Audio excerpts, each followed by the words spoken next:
Welcome. We've got to talk about something. This over here, it's so big it can't even fit in the frame. This is something special. What a great way to start in this new space. But before we can talk about this, we might need to talk about something else.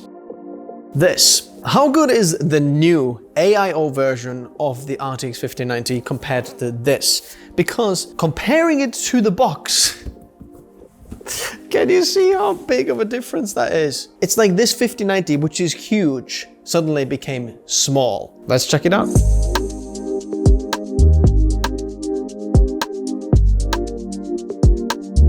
Now, I'm sorry about the mess, because we're still setting up in here.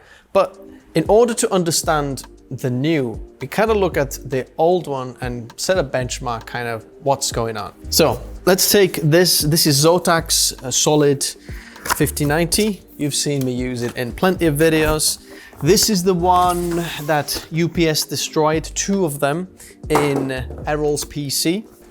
There it is. So this is simple.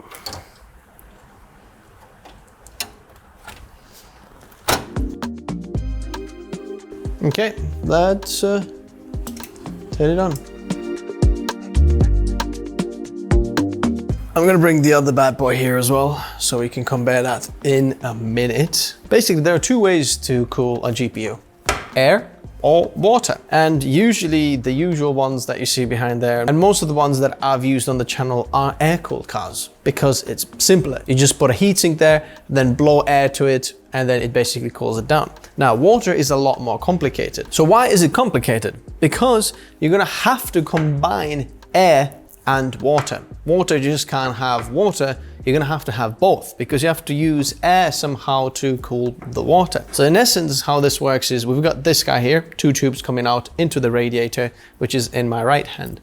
And then the water will run through the radiator. We're gonna blow these fans onto the radiator, it cools it down, and then it goes back to the GPU. The downside is that there's a lot of moving parts. There's a pump somewhere inside there that pushes the water around. That can fail, that's a moving component.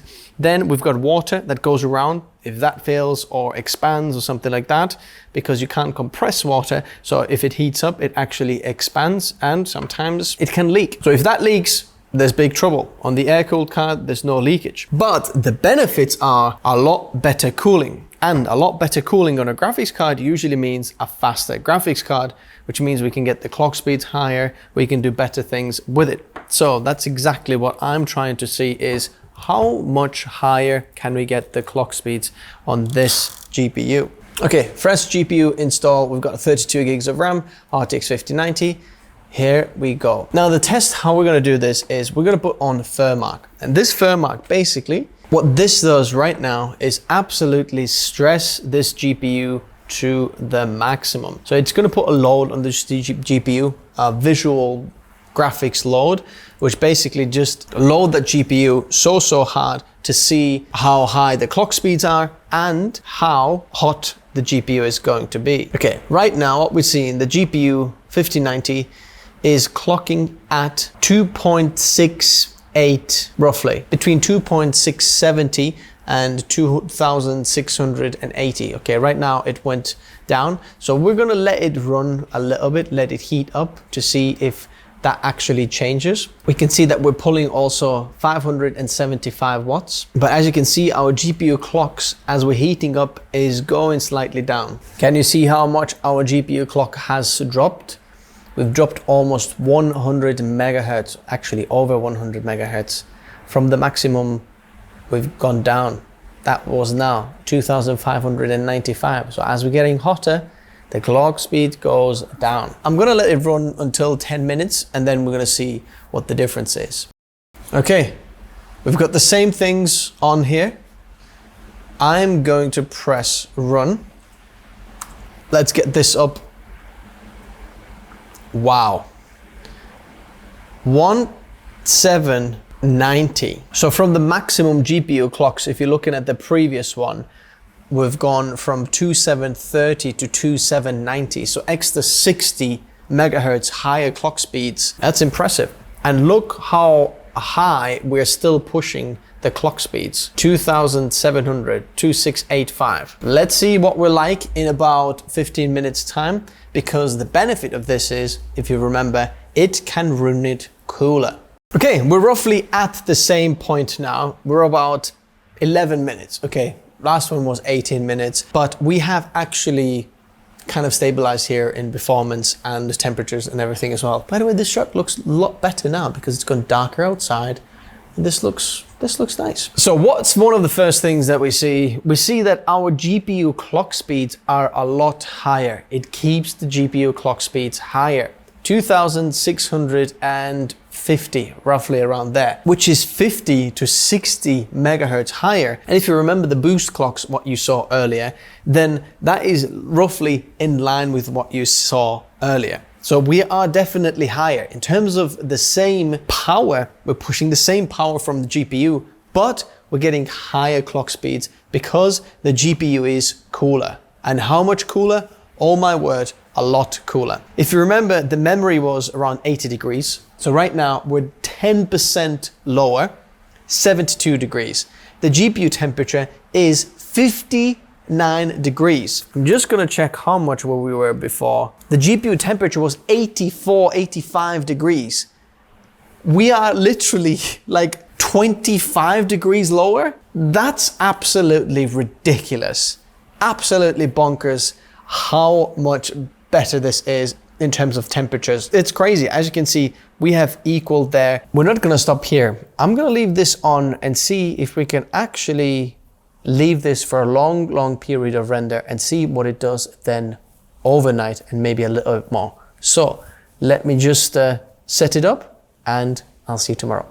So is this Arctic Storm Zotac GPU as good as they say? To be honest, I'm more impressed than I thought. This Arctic Storm is the best RTX 5090 I have tried. And I don't remember myself being as excited about our GPU performance when I tested the ROG Platinum Matrix one, because that was impressive design. But this now is extra 125 watts and it seems quieter and better in pretty much every single way. Now, why is it so impressive? Let me talk about it. Hey, before I introduce the video sponsor, I know what you're thinking. Projectors?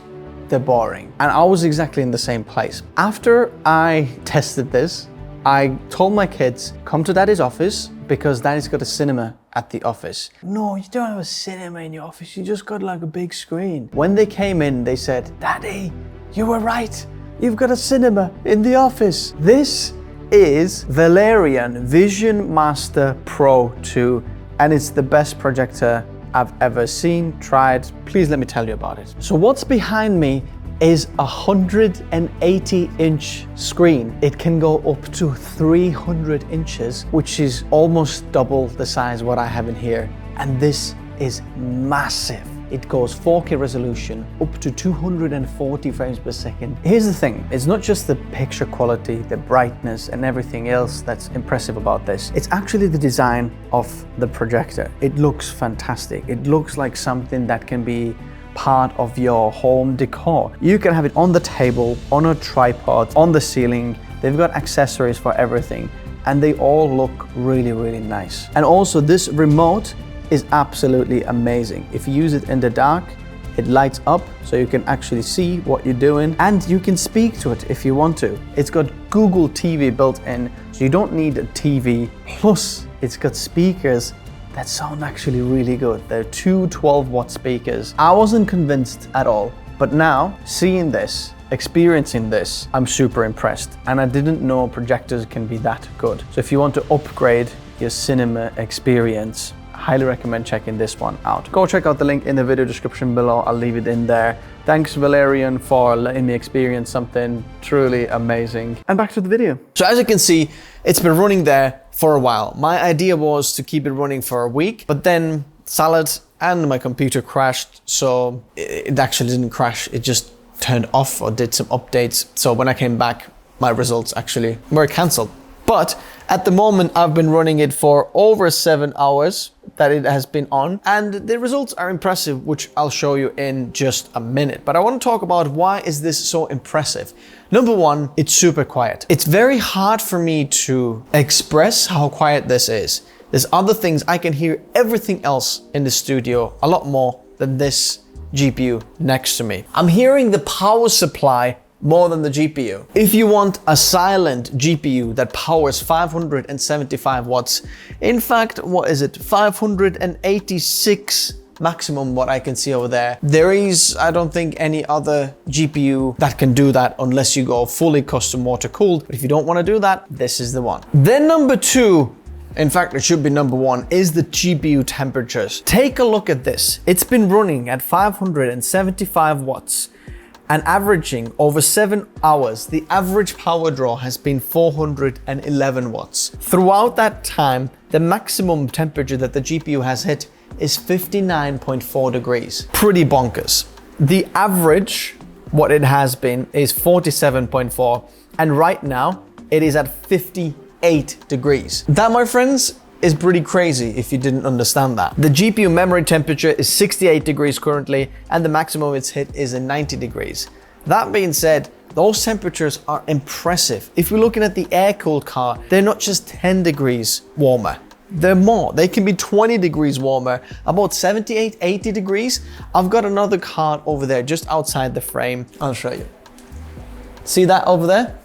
Pilot and the RTX 5090 Founders Edition, and they are currently running right now more 58 degrees. See that? The GPU temperature is a little bit, hot. 82 degrees. That's a lot different from that. That's over 20 degrees warmer. And I've got fans, 3 fans blowing on it on the sides and then on the top and then exhausting from the back. It's crazy. And finally, the compact form factor. It is actually quite small compared to the Solid. The air-cooled car, this looks massive compared to this. But if you want a compact design on your PCI slot, look at that. You could fit few of these. You might struggle having a few of these in your PC. As you remember us, we were struggling when we were building this for Errol. But there's not a lot of cases that support 2 of the air-cooled cars, but it might be a lot easier fitting 2 of these inside a PC case. 360mm radiator up and in the front. Voila. But you're saying, okay, that's all cool, but does it actually make a difference for creators? It actually could. If you're someone who works heavy on DaVinci Resolve, 3D rendering, or just hammers the GPU all the time, you might want the GPU that's just constantly quiet and at low temperatures. This guy is the one. Am I impressed with this AIO cooling 575 watts?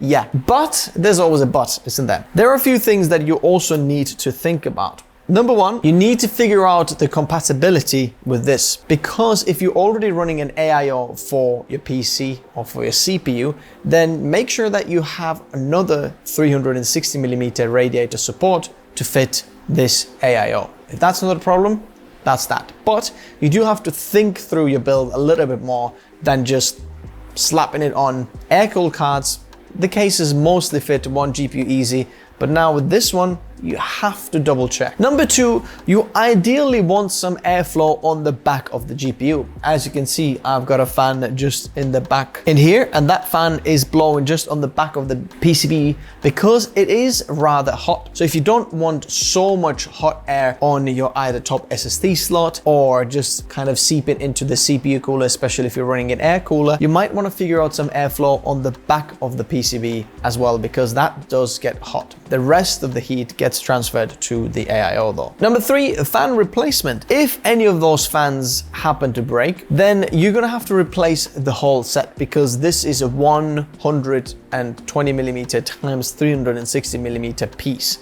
You can't just take one out, you're gonna have to replace them all, but it is possible. Just so you know, when you're replacing them, they're not gonna look like the stock version, they're gonna look a little bit different. And four, finally, is water. When running water in your system, there's just more things that can go wrong. It can leak. Now, the technology has massively improved over the years, and we've seen less and less leaks from AIOs and your GPUs. But just having that thought in your mind, you might not want that, especially if you're a creator. But are you willing to do that trade-off of the performance for the potential water risk? Let me know if you would. I would love to know from you in the comment section below. And if you want to check out this GPU, the link for this is in the description below. Go check it out.